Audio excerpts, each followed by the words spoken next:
Bristol Community College, Mathematics with Dan Avedikian, Math 060, Topics in Developmental Mathematics, Section 4.9, Problem 2. This is Section 4.9, Problem 2. It says, if Lisa invests $400 at 6% simple interest, how much interest will she earn in 10 years? So the first thing you have to do with a problem like this is decide which of the two formulas from this section that you should use. There's a simple interest formula and a compound interest formula. It will be spelled out pretty clear. It says simple interest, so that's a simple interest formula. So you start with I equals PRT, and you fill it in. I is for interest earned, that's what we're trying to find.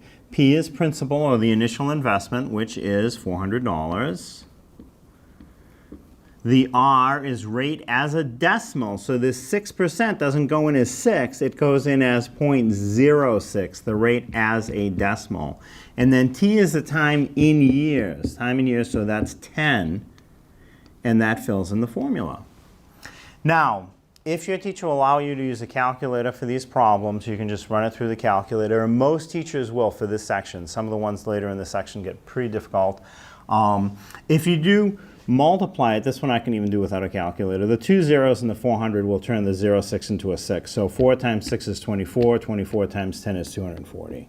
So the amount of interest earned in the 10 years is $240. And again, if you want to do a nice job, you can put in a dollar symbol, and you can indicate that there are no cents like that. $240 of interest is earned.